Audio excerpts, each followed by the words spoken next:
আসসালামু আলাইকুম। আজকে টিউটোরিয়ালে গুগল আর্টপুট দিয়ে কিভাবে কেএমএল ফাইল এবং কেএমজেড ফাইল তৈরি করা যায় সেটা দেখব। এই যে 41 এবং 40 নম্বর দুটো দাগ আছে, এই দুটো দাগের এই পয়েন্টে এবং এই পয়েন্টে গুগল আর্টপুটে এই মৌজা ম্যাপ নকশাটিকে সেট করব। তো এটা করার জন্য প্রথমে আমরা গুগল ম্যাপে চলে যাব। গুগল ম্যাপ থেকে গুগল ম্যাপে এখানে এই নকশাটি যে এলাকায় পড়ছে সেই এলাকায় এখানে সার্চ দিতে হবে। যেমন আমি মোহরা বাজার এলাকায় মৌজা নকশাটিকে সেট করব, এই জন্য এখানে ক্লিক করব। ক্লিক করার পর গুগল ম্যাপ আপনাকে ওই জায়গায় নিয়ে যাবে যেখানে আপনার মৌজা নকশাটি সেট করা আছে, অর্থাৎ আপনার নিজের এলাকা যেখানে, সেখানে আপনাকে নিয়ে যাবে। নকশার মধ্যে যে দুইটা পয়েন্ট দেখাইছিলাম সেটা রয়েছে এই একটা পয়েন্ট এবং এই একটা পয়েন্ট। তো ঠিক এই দুইটা পয়েন্টেই আমরা মৌজা নকশাটিকে সেট করব। তো এটা সেট করার জন্য এখানে একটা ক্লিক করতে হবে। ক্লিক করার পর এখানে দেখেন লোকেশন নামে একটা বাটন আসে। এই লোকেশন বাটন আসার সাথে সাথে নিচের দিকে দেখবেন শেয়ার বাটন আছে। এই শেয়ার বাটনে ক্লিক করবেন। ক্লিক করার পর এই যে দুইটা পয়েন্ট আছে, এই যেখানে দুটো পয়েন্ট আছে এই পয়েন্ট দুটাকে আমরা কপি করব। কপি করার পরে এই যে আমাদের যেখানে নোটপ্যাড আছে এই নোটপ্যাডে এখানে সে সেভ করে রাখবো এই একটা পয়েন্ট। এখন আমাদের এখান থেকে এই যে আরেকটা পয়েন্ট আছে, এই আরেকটা পয়েন্ট এখান থেকে সিলেক্ট করতে হবে। মাউস দিয়ে ক্লিক করবেন, এরপর লোকেশন আইকন চলে আসবে। এরপরে শেয়ার বাটনে চাপ দিয়ে আমরা দুটো পয়েন্ট এখান থেকে সিলেক্ট করে নেব। কপি করলাম। কপি করে নেওয়ার পরে আমরা এখানে এসে পেস্ট করে দিলাম। স্থানাঙ্ক দুটো এখন কম্পিউটারে সেভ করে রাখবো। ভ্যালু দিয়ে এখানে আমি সেভ করে রাখবো। এখন গুগল ম্যাপের কোনো কাজ নেই, এটাকে আমি ক্লোজ করে দিলাম। এখন অটোক্যাডে চলে আসবো। এই যে দুটো পয়েন্ট, এই দুটো পয়েন্ট থেকে এই দুটো পয়েন্ট এই মানগুলো এখন আমরা বসিয়ে দেবো। এটা সেট করার জন্য এখানে যাবেন জিএনফোর্স ড্রয়িং, এখান থেকে যাবেন বাই সিলেক্টিং টু পয়েন্টস।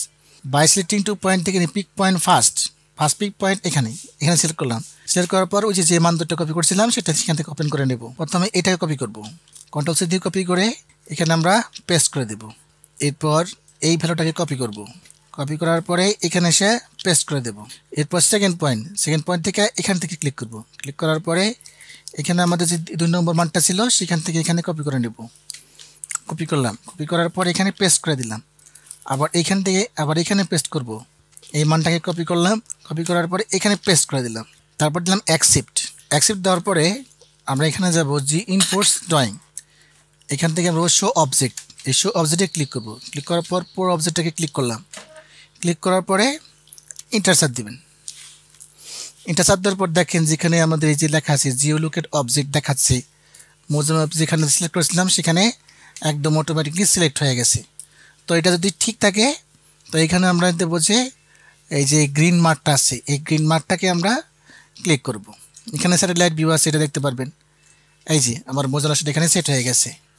কাজেই এই গ্রিন মার্কটা টিক দিয়ে দেবো। টিক দেওয়ার পরে এই ফাইলটাকে এক্সপোর্ট করতে হবে। এখানে লেখা আছে এক্সপোর্ট ক্যাড অবজেক্ট, এখানে ক্লিক করব।